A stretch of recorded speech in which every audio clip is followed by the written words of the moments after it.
दोस्तों आप सभी ने अपने नज़दीकी मॉल या शॉपिंग साइट पर कुछ ना कुछ खरीदारी तो करते ही होंगे।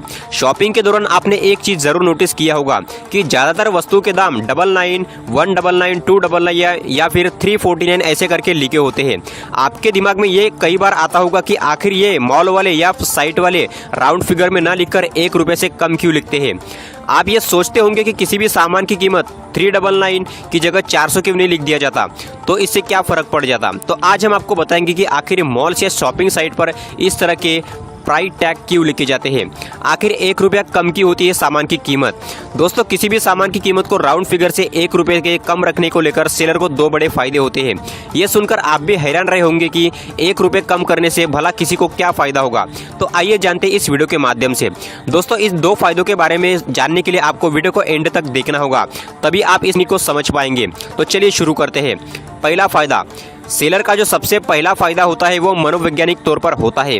दरअसल हमारा दिमाग किसी भी नंबर को हमेशा राउंड फिगर में पढ़ता है। जैसे मान लीजिए आपके सामान की कीमत 10.2 लिखा हुआ है तो आप ऑटोमेटिकली उसे 10 पढ़ेंगे।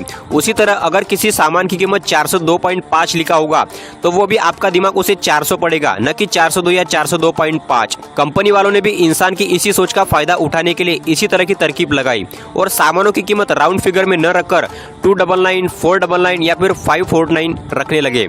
जब भी इंसान इसी तरह के नंबर को रीड करता है तो वह हमेशा लेफ्ट से या राइट की तरफ बढ़ता है। ऐसे में हमारा दिमाग आखिरी नंबर की तरफ ज्यादा ध्यान नहीं देता। उदाहरण के तौर पर किसी भी कपड़े की कीमत ₹1099 लिखी गई है तो हमारा दिमाग उसे तो ₹1000 पड़ेगा या फिर ₹1100। अगर हमने उसे कम पढ़ा है तो कपड़े या सामान खरीदने के चांसेस बढ़ जाएंगे, जिससे सेलर को फायदा होगा। इसके अलावा कुछ ऐसे भी लोग जो हद से ज़्यादा पॉजिटिव सोच वाले होते हैं, वो लोग 1099 को 1100 न मानकर कहते हैं कि 1100 से कम ही है तो इसे खरीद लेते हैं। तो ऐसे लोग की सोच का फायदा इन कंपनी वालों को मिलता है। कुल मिलाकर कहा जाए तो इंसानी दिमाग के मनोवैज्ञानिक को समझे हुए कंपनी वालों ने अपने सामान को बेचने की यह बहुत नायाब तरकीब निकाली है जो 99% कामयाब होती है। तो दोस्तों ये था पहला फायदा। अब दूसरे फायदे के बारे में जानते हैं। दोस्तों क्या आपको इस पहले फायदे के बारे में पता था? हमें नीचे कमेंट में जरूर बताइएगा। दूसरा फायदे के बारे में जानते हैं। जब भी हम किसी मॉल से सामान खरीदते हैं और वहाँ उस वस्तु की कीमत 899, 999 इत्यादि है तो काउंटर पर पेमेंट के समय ज्यादातर लोग ₹1 वापस नहीं लेते हैं। मान लीजिए कि आपने ₹999 का कोई शर्ट खरीदा और काउंटर पर ₹1000 दिए और फिर आप सोचते हैं कि क्या ₹1 के लिए यहाँ पर रुके रहना। ये सोचकर आप अपना सामान लेकर आगे बढ़ जाते हैं। कई बार उस ₹1 के लिए शॉपी वालों को आपको कोई सस्ती टॉफी भी दे देते हैं। कुछ लोग उस टॉफी को ले लेते हैं तो कुछ नहीं लेते। अब आइए देखते हैं कि ₹1 से क्या फर्क पड़ता है। मान लीजिए कि किसी मॉल में रोजाना 1000 लोग शॉपिंग के लिए आते हैं और उसमें से 100 लोग रोज अपना ₹1 छोड़ देते हैं, यानी बिलिंग के समय वापस नहीं लेते। तो इस तरह का उस शॉप वालों को रोजाना ₹100 का एक्स्ट्रा प्रॉफिट हो रहा है। वह किसी भी अकाउंट में मेंशन नहीं करता है।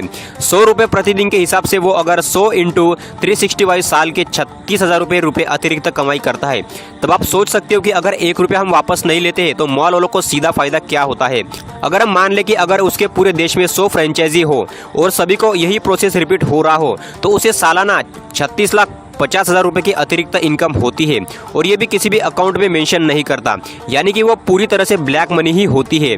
उसी तरह अगर वो ₹1 के बदले आपको एक टॉफी देता है तब भी वो आपके साल के लाखों रुपए कमा रहा है, क्योंकि जब वो एक साथ एक टॉफी सैकड़ों पैकेट खरीदता है तो उसे 100 टॉफी वाले को एक पैकेट की कीमत 23 या 25 या 30 रुपए के आसपास पड़ेगी, लेकिन वो आपको ₹1 के लिए टॉफी देता है। ऐसे में आप खुद अंदाजा लगा सकते हैं कि वो आपकी टॉफी देकर कितना रुपया कमा रहा है। हालांकि अब दूसरे फायदे का बहुत हद तक लगाम लग चुके हैं, क्योंकि अब ज़्यादातर लोग ऑनलाइन वाले पेमेंट करने लगे हैं, जिससे अब वो एग्जैक्ट अमाउंट भी पे करते हैं। दोस्तों क्या आपने भी कभी भी मॉल या शॉपिंग में शॉपिंग करी है तो आपने 999 की जगह ₹1000 पे करे हैं? हमें नीचे कमेंट में जरूर बताइए। अब तो आप समझ ही गए होंगे कि आखिर क्यों किसी भी सामान की कीमत राउंड फिगर में न रखकर ₹1 कम रखी जाती है। अगर दोस्तों आपको ये जानकारी अच्छी लगी हो तो आप हमारे YouTube चैनल को सब्सक्राइब जरूर कीजिएगा। अगर वीडियो अच्छा लगा तो लाइक कीजिएगा और इस वीडियो को अपने सभी दोस्तों के साथ शेयर कीजिएगा। मिलते हैं किसी अगली और इंटरेस्टिंग वीडियोज़ में।